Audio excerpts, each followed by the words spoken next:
Você sabe como é que os europeus vieram parar aqui na América? Então se liga nas grandes navegações. Entre o século XII e o século XV, a Europa viveu um grande acontecimento chamado de Renascimento. O Renascimento ele é dividido em duas partes, em duas fases. O Renascimento cultural e artístico e o Renascimento comercial e urbano, que são dois acontecimentos que estão interligados. Quando nós tivemos as cruzadas, os europeus que viviam na Idade Média acabaram tendo contato com as civilizações orientais, como árabes, chineses, indianos, entre outros. Quando eles chegaram nessas civilizações, eles encontraram muitas coisas que eram estranhas e desconhecidas para os europeus.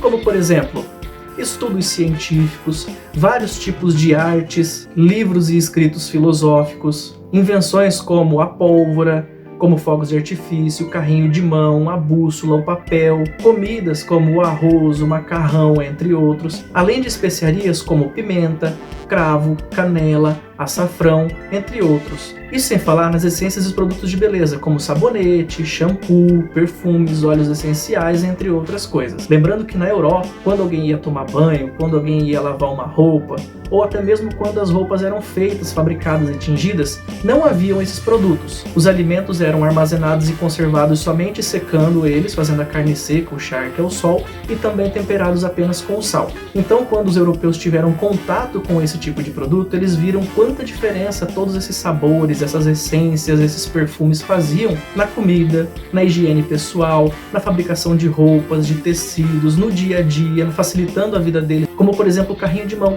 que permitia que eles levassem uma carga muito pesada de uma forma muito mais fácil, ou a bússola, que permitia que eles navegassem, ainda que fosse sem a orientação das estrelas, ou até mesmo a pólvora, que fazia com que as estratégias de guerra e a forma de batalha fossem muito diferentes entre a Europa e os árabes. Além disso, para levar esses produtos para a Europa, para comercializar esses produtos com os europeus, era necessário que houvesse o ressurgimento do dinheiro, que não existia mais na Europa, porque o comércio era praticamente inexistente. Todas essas trocas de produto eram feitas através do escambo, que é a troca de um produto por outro, sem o envolvimento de dinheiro. Por causa disso, na Europa, entre os séculos XII e XV, houve o ressurgimento da procura por metais preciosos, como o ouro, a prata e outros, para a fabricação de moedas e do dinheiro. Quando os turco-otomanos, já no século XV, dominam a cidade de Constantinopla e praticamente todo o Império Bizantino, eles acabam fechando a rota comercial que os europeus tinham com o Oriente, fazendo com que os países europeus tivessem que buscar uma nova rota comercial, ou seja, uma nova alternativa para continuar o seu comércio com o Oriente.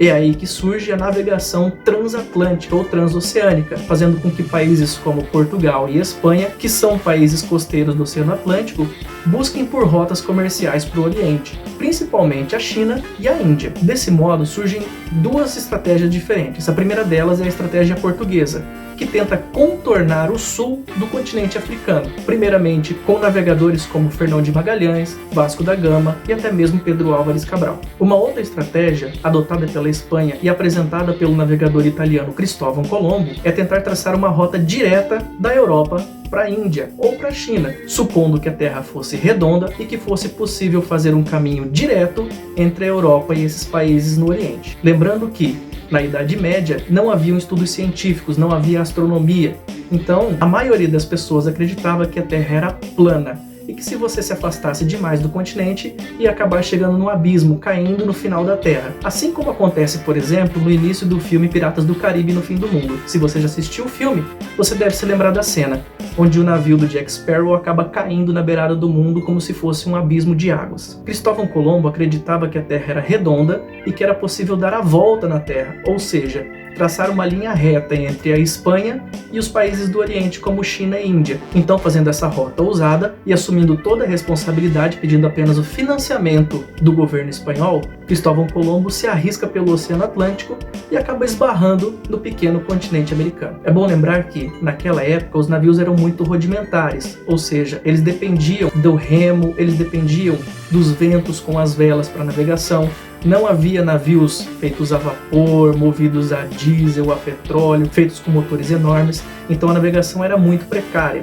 Quanto maior a embarcação, mais pesada era ela, ou seja, mais difícil era para ela fazer essa rota, então as embarcações tinham que ser pequenas, com pouca tripulação. Muitas vezes o alimento nessas embarcações era escasso, as condições de vida entre os marinheiros eram precárias. Muitos deles acabavam ficando doentes, conviviam com pragas como baratas, ratos, pulgas, entre outras coisas. Quando algum marinheiro ficava doente, ele acaba sendo isolado ou até mesmo jogado ao mar. E era muito comum, por exemplo, contaminações como gripe, diarreia, cólera, escorbuto, que é uma doença advinda da deficiência de vitamina C, entre outras doenças. A base de alimentação nesses barcos muitas vezes era feita de carne seca, rum, grãos, cereais, mas é importante lembrar que quanto mais alimento ou mais bebida eles levavam, mais peso havia no barco, e quanto mais peso, mais difícil era a navegação. Por isso é que a comida era muito restrita. Outra coisa que é importante destacar é que naquela época, países europeus, como por exemplo Portugal e Espanha, já tinham ideia que havia alguma coisa do outro lado do oceano, porque se afastando um pouco mais da costa da Europa, é possível observar que, ao longe, existe algum tipo de terra.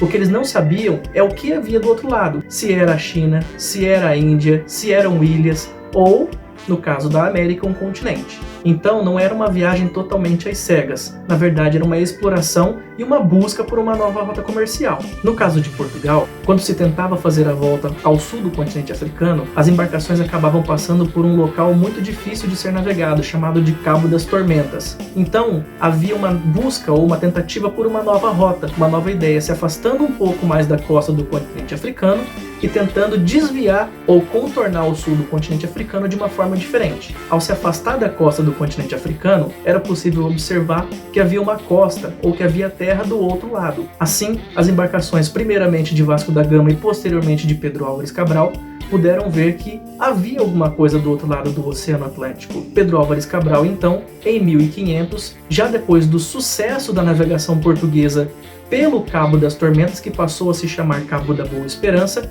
chegando às Índias. Então Pedro Álvares Cabral se afastou um pouco mais da rota normal, da rota convencional, chegando então à costa do Brasil, onde nós chamamos hoje de Porto Seguro. E aqui vale destacar um ponto importante. Como apenas Portugal e Espanha estavam se aventurando nas navegações naquela época, houve um acordo, houve um tratado em que buscava-se não haver guerra ou disputa por territórios.